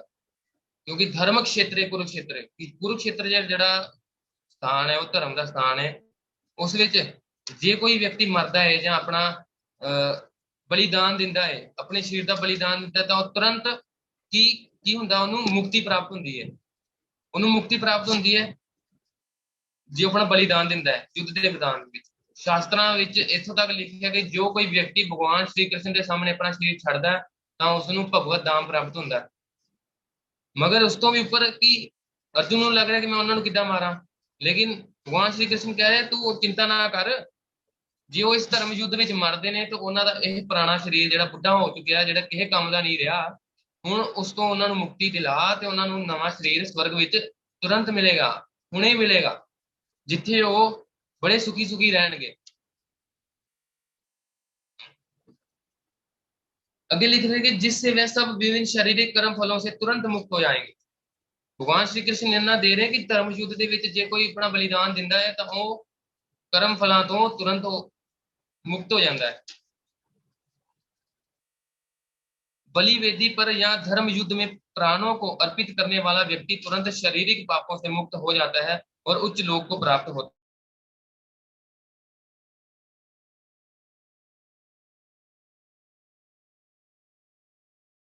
ਅੱਗੇ ਭਗਵਾਨ ਸ਼੍ਰੀ ਕ੍ਰਿਸ਼ਨ ਕਹਿ ਰਹੇ ਨੇ ਕਿ ਜੇ ਕੋਈ ਵਿਅਕਤੀ ਆਪਣੇ ਪ੍ਰਾਣਾ ਆਪਣੇ ਜਿਹੜੇ ਉਹਦੇ ਪ੍ਰਾਣ ਨੇ, ਆਪਣੀ ਜਿਹੜੀ ਜ਼ਿੰਦਗੀ ਉਹਨੂੰ ਬਲੀਦਾਨ ਦਿੰਦਾ ਹੈ ਯੁੱਧ ਦੇ ਮੈਦਾਨ ਵਿੱਚ, ਉਹ ਉਸੇ ਵਕਤ ਪਾਪਾਂ ਤੋਂ ਮੁਕਤ ਹੋ ਜਾਂਦਾ ਹੈ ਤੇ ਉੱਚ ਲੋਕ ਜਿਹੜੇ ਸਵਰਗ ਵਰਗੇ ਲੋਕਾਂ ਦੇ ਵਿੱਚ, ਵੈਕੁੰਠ ਲੋਕਾਂ ਵਿੱਚ ਉਹ ਵਾਸ ਕਰਦਾ ਹੈ ਜਾ ਕੇ। ਤੇ ਜਿਸ ਕਾਰਨ ਅਤः अर्जुन का शोक कारण युक्ति संग नहीं है। इस तो ये भगवान श्री कृष्ण समझाना चाहते हैं कि ਜਿਹੜਾ ਤੂੰ ਸ਼ੋਕ ਕਰਨ ਹੈ ਉਹਦਾ ਕੋਈ ਕਾਰਨ ਨਹੀਂ ਹੈਗਾ, ਕਰਨ ਦੀ ਕੋਈ ਲੋੜ ਨਹੀਂ, ਤੂੰ ਐਵੇਂ ਹੀ ਸ਼ੋਕ ਕਰੀ ਜਾਂਦਾ। ਇੱਥੇ ਤੇ ਭਗਵਾਨ ਸ਼੍ਰੀ ਕ੍ਰਿਸ਼ਨ ਕਹਿ ਰਹੇ ਯੁੱਧ ਦੇ ਮੈਦਾਨ ਵਿੱਚ ਜੋ ਕੋਈ ਵੀ ਮਰੇਗਾ, ਭਾਵੇਂ ਉਹ ਅਧਰਮ ਦੀ ਸਾਈਡ ਤੋਂ ਲੜੇ, ਕੌਰਵਾਂ ਦੀ ਸਾਈਡ ਤੋਂ ਲੜੇ, ਭਾਵੇਂ ਉਹ ਪਾਂਡਵਾਂ ਦੀ ਸਾਈਡ ਤੋਂ ਲੜੇ, ਭਾਵੇਂ ਉਹ ਧਰਮ ਦੀ ਸਾਈਡ ਤੋਂ ਲੜੇ ਤੇ ਭਾਵੇਂ ਅਧਰਮ ਦੀ ਸਾਈਡ ਤੋਂ ਲੜੇ, ਇਹ ਧਰਮ ਯੁੱਧ ਹੈ। ਇੱਥੇ ਮੈਂ ਮੌਜੂਦ ਹਾਂ ਤੇ ਮੇਰੇ ਸਾਹਮਣੇ ਜੋ ਵੀ ਵਿਅਕਤੀ ਮਰਦਾ, ਭਾਵੇਂ ਉਹ ਪਾਪੀ ਹੈ ਤੇ ਭਾਵੇਂ ਉਹ ਪੁੰਨਵਾਨ ਹੈ, ਉਹ ਮਰਦਾ ਹੈ ਤੇ ਉਹ ਉੱਚ ਲੋਕਾਂ ਵਿੱਚ ਵਾਸ ਕਰੇਗਾ। ਤੂੰ ਚਿੰਤਾ ਨਾ ਕਰ, ਮੈਂ ਤੇ ਇਹਨਾਂ ਦੀ ਮੁਕਤੀ ਪਹਿਲਾਂ ਹੀ ਨਿਯੁਕਤ ਕਰਤੀ ਹੋਈ ਹੈ। ਧਰਮ ਦੇ ਯੁੱਧ ਵਿੱਚ ਕੋਈ ਵੀ ਮਰੇਗਾ ਤਾਂ ਉਸਨੂੰ ਸਿੱਧਾ ਸਵਰਗ ਦੀ ਪ੍ਰਾਪਤੀ ਹੋਏਗੀ। ਤੇ ਇਸ ਸ਼ਲੋਕ ਤੋਂ ਭਗਵਾਨ ਅਰਜੁਨ ਨੂੰ ਸਮਝਾਉਣ ਦੀ ਕੋਸ਼ਿਸ਼ ਕਰ ਰਹੇ ਨੇ ਬਾਰ-ਬਾਰ ਕਿ ਸਰੀਰ ਜਿਹੜਾ ਹੈਗਾ ਵੈ ਇਹ ਟੈਂਪਰੇਰੀ ਹੈ, ਕੁਝ ਸਮੇਂ ਤੱਕ ਹੈਗਾ ਵੈ। ਜਦੋਂ ਤੱਕ ਸਰੀਰ ਕੰਮ ਕਰਦਾ ਉਦੋਂ ਤੱਕ ਅਸੀਂ ਇਸ ਤੋਂ ਕੰਮ ਲੈ ਸਕਦੇ ਹਾਂ। ਜਦੋਂ ਇਹ ਸਰੀਰ ਕੰਮ ਕਰਨ ਯੋਗ ਨਹੀਂ ਰਹਿੰਦਾ ਤਾਂ ਭਗਵਾਨ ਸ਼੍ਰੀ ਕ੍ਰਿਸ਼ਨ ਕਹਿ ਰਹੇ ਆ ਮੈਂ ਉਹਨੂੰ ਨਵਾਂ ਸਰੀਰ ਦੇਣਾ ਵਾ ਅਗਲੇ ਕਰਮ ਕਰਨ ਲਈ। ਇਸੇ ਕਰਕੇ ਇਸ ਸ਼ਲੋਕ ਵਿੱਚ ਭਗਵਾਨ ਸ਼੍ਰੀ ਕ੍ਰਿਸ਼ਨ ਇਹੀ ਕਹਿ ਰਹੇ ਨੇ ਕਿ ਜਿਸ ਤਰ੍ਹਾਂ ਇੱਕ ਪੁਰਾਣਾ ਸਰੀਰ, ਪੁਰਾਣੇ ਕੱਪੜੇ ਇੱਕ ਇਨਸਾਨ ਛੱਡਦਾ ਹੈ, ਪਾਟੇ ਪੁਰਾਣੇ ਕੱਪੜੇ ਅਸੀਂ ਸੁੱਟ ਦਿੰਦੇ ਹਾਂ, ਉਸੇ ਤਰ੍ਹਾਂ ਇੱਕ ਆਤਮਾ ਵੀ इस शरीर ਨੂੰ ਪੁਰਾਣੇ शरीर ਨੂੰ बुढ़े शरीर ਨੂੰ ਜਿਹੜਾ ਕੋਈ ਕੰਮ ਦਾ ਨਹੀਂ ਉਸ ਨੂੰ त्याग के नवा शरीर धारण करता है ताकि वो भगवान की सेवा ਲਈ अपने पाप कर्मां ਤੋਂ मुक्त ਹੋਣ ਲਈ भगवान की सेवा करे। ਉਹਨੂੰ ਮੌਕਾ ਭਗਵਾਨ ਬਾਰ-ਬਾਰ ਦੇ ਰਹੇ ਨੇ, ਬਾਰ-ਬਾਰ ਭਗਵਾਨ ਉਹਨੂੰ ਨਵਾਂ ਸਰੀਰ ਦਿੰਦੇ ਨੇ ਤਾकि ਕਿਸੇ ਨਾ ਕਿਸੇ ਜਨਮ ਤੇ ਜਾ ਕੇ ਉਹ ਭਗਤੀ ਕਰਕੇ ਜਨਮ ਤੇ ਮ੍ਰਿਤੂ ਦੇ ਚੱਕਰ ਚੋਂ ਬਾਹਰ ਨਿਕਲੇ ਤੇ ਮੇਰੇ ਕੋਲ ਵਾਪਿਸ ਆ ਜਾਏ। ਭਗਵਾਨ ਤੇ ਇੱਕੋ ਹੀ ਆਸ ਲਾ ਕੇ ਬੈਠੇ ਨੇ ਕਿ ਕਦੋਂ ਇਹ ਜਿਹੜੇ ਪਕਸ਼ੀ ਹੈ, ਜਿੱਦਾਂ ਅਸੀਂ ਪੜਿਆ ਕਿ ਆਤਮਾ ਨੂੰ ਇੱਕ ਪੰਛੀ ਦੇ ਨਾਲ ਕੰਪੇਅਰ ਕੀਤਾ ਗਿਆ ਤੇ ਅਸੀਂ ਕਦੋਂ ਪ੍ਰਮਾਤਮਾ ਵੱਲ ਮੁੱਖ ਮੋੜਾਂਗੇ ਤੇ ਆਪਾਂ ਭਗਵਾਨ ਨਾਲ ਪ੍ਰੇਮ ਕਰਾਂਗੇ ਤੇ ਜਨਮ ਤੇ ਮ੍ਰਿਤੂ ਦੇ ਚੱਕਰ ਚੋਂ ਕਦੋਂ ਬਾਹਰ ਨਿਕਲਾਂਗੇ। परमात्मा हमेशा सानू वेखते रहते हैं, साडे दिल च बैठे ने, हमेशा सानू तकते रहते हैं कि कदों कदों कदों आएगा मेरे वाल, कदों आएगा। भगवान से आस ला के बैठे ने कदों आएगा। भगवान बार बार कह रहे हैं, भगवान ने पूरी गीता बोलती, भगवान बार बार हर जन्म चाहते हैं। कलयुग च भी आए चैतन्य महाप्रभु का रूप लैके हरे कृष्ण महामंत्र का प्रचार किया उन्होंने, तो उत्थे भी कहता कि जे गौरांग नाम ले तार होए प्रेम उदय। जिहड़ा बंदा भगवान गौरांग महाप्रभु का नाम लेगा, हरे कृष्ण महामंत्र का जप करेगा, ਉਹਦੇ ਦਿਲ ਵਿੱਚ ਪ੍ਰੇਮ, ਭਗਵਾਨ ਦੇ ਪ੍ਰਤੀ ਪ੍ਰੇਮ ਉਤਪੰਨ ਹੋ ਜਾਏਗਾ, ਪ੍ਰਗਟ ਹੋ ਜਾਏਗਾ। ਹਜੇ ਤਾਂ ਸਾਡਾ ਪ੍ਰੇਮ ਜਿਹੜਾ ਹੈਗਾ ਵਾ ਸੰਸਾਰ ਦੇ ਨਾਲ ਹੈ, ਸੰਸਾਰ ਦੇ ਲੋਕਾਂ ਦੇ ਨਾਲ ਹੈ, ਸਾਡੇ ਆਪਣੇ ਬੱਚੇ, ਸਾਡੇ ਘਰ ਗ੍ਰਸਤੀ, ਸਾਡੇ ਮਾਂ-ਪਿਓ ਨਾਲ ਸਾਡਾ ਪ੍ਰੇਮ ਹੈ, ਭਗਵਾਨ ਦੇ ਨਾਲ ਕੋਈ ਪ੍ਰੇਮ ਨਹੀਂ ਹੈਗਾ। ਇਸੇ ਕਰਕੇ ਜੇ ਆਪਾਂ ਭਗਵਾਨ ਦੀ ਗੱਲ ਮੰਨਾਂਗੇ ਤਾਂ ਭਗਵਾਨ ਦੇ ਨਾਲ ਪ੍ਰੇਮ ਹੋ ਜਾਏਗਾ, ਕਿਉਂਕਿ ਇਸ ਸੰਸਾਰ 'ਚ ਹਰ ਇੱਕ ਚੀਜ਼ ਸਾਡੇ ਤੋਂ ਇੱਕ ਨਾ ਇੱਕ ਦਿਨ ਛੁੱਟ ਜਾਏਗੀ, ਕੋਈ ਨਾਲ ਨਹੀਂ ਜਾਏਗਾ, ਸਭ ਇੱਥੇ ਰਹਿ ਜਾਣਗੇ, ਕੋਈ ਪੈਸਾ ਨਾਲ ਨਹੀਂ ਜਾਏਗਾ। ਕਿਉਂ? ਕਿਉਂਕਿ ਸਰੀਰ ਵੀ ਨਾਲ ਨਹੀਂ ਜਾਏਗਾ, ਕਿਉਂਕਿ ਅਸੀਂ ਤੇ ਆਤਮਾ ਵਾ, आत्मा अमर है, आत्मा कभी मरती नहीं, शरीर बदलता है, शरीर के बदलने के कारण आत्मा नहीं बदलती, आत्मा ही रहिंदी है। वही पाप कर्म ते पुण्य कर्म अगले जन्म च साडे नाल कंटिन्यू होंदे ने, अगले आई जांदे ने, वही पाप ते पुण्य कर्म का फल भोगते रहंदे हैं। आप जदों तक भक्ति नहीं करांगे उदों तक असीं द्वंद मोहे ने फार, भगवान कह रहे द्वंदां तो उपर उठो। द्वंद की ने? पाप पुण्य, ये द्वंद ने। असीं ना पाप विच फसना, असीं ना पुण्य विच फसना। ਅਸੀਂ भगवान की भगती करनी है, जिथे ਅਸੀਂ भगवान की भगती की, भगवान का नाम लिता, उत्थे ही ਅਸੀਂ पापों तो मुक्त। जिथे ਅਸੀਂ भगवान की गल सुनी उतों ਅਸੀਂ पापों तो मुक्त। क्यों? क्योंकि इस संसार ਨੂੰ, इस सृष्टि ਨੂੰ बनाने वाले कौन? भगवान श्री कृष्ण, जिन्होंने इस शरीर, इस संसार ਨੂੰ बनाया, ਉਹੀ मालिक ने। जे ਆਪਾਂ मालिक की गल सुन ली तो मालिक ही कढ़ सकदा संसार च बाहर। जिन्हें संसार जिद्दां प्रेजिडेंट प्राइम मिनिस्टर है, उन्हें संविधान बनाया, भारतीय जिहड़ा संविधान बनाया, जे ਆਪਾਂ उसदे अकॉर्डिंग चलांगे तो असीं खुशी खुशी जीवांगे। कोई गेम चो बाहर निकलना तो उस गेम नूं जिन्हें बनाया हुआ उस तो पूछ लो कि भैया इस गेम तो बाहर किद्दां निकलदे। यही संसार एक गेम है, जदों तक असीं खेडदे रहांगे गेम विच साडे पॉइंट्स बनते रहणगे, नैगेटिव पॉइंट ते पॉजिटिव पॉइंट। पॉजिटिव पॉइंट का चंगा फल मिलेगा, नैगेटिव पॉइंट का नैगेटिव फल मिलेगा। इस तरह भगवान कह रहे हैं, असीं ना नैगेटिव पॉइंट से फसना, ना पॉजिटिव पॉइंट से फसना। असीं ते भगवान की शरण लैनी है। भगवान कहते ना, एक छड मालक ते डोरा बहुता सोची ना। भगवान ते छोड़ दो, भगवान पर छोड़ दो, आप अपना भगवान की भक्ति करो। जितना भक्ति करोगे फिर भगवान पे हो जाएगी ना कि हाँ इसने मेरी भक्ति की है। हाँ? अब भगवान फिर अपने आप को ऋणी फील करेंगे। भगवान ते कर्जा चढ़ जाएगा ना, असीं भगवान का नाम लै रहे हैं, भगवान से कर्जा चढ़ेगा, फिर भगवान को कर्जा लाने लिए सानू बाहर कड्डणगे। की करा उन्हें मेरी शरण में आया, मैं की करा। भगवान तो कहते हैं ना कि भगवत गीता में श्लोक आता है, भगवान सभी जीवों शरण देने वाले भगवान सारे नूं शरण दिंदे ने। बट गल पॉइंट उत्थे ही आके मुकदी है कि शरण लेंदा कोई नहीं। असीं इस श्लोक तो यही समझिए कि शरीर ते इत्थे रहना, शरण लीए, बहुता ना अपने आप को शरीर समझिए, प्रैक्टिस करिए। असीं शरीर नहीं है, असीं आत्मा वा। अपने परमात्मा जिहड़े साडे अंदर बैठे उन्हां दी गल सुनने की कोशिश करिए। भगवान की जिन्नी जल्दी हो सके उन्नी जल्दी शरण लईए। हरे कृष्णा। श्रील प्रभुपाद की जय। किसी भी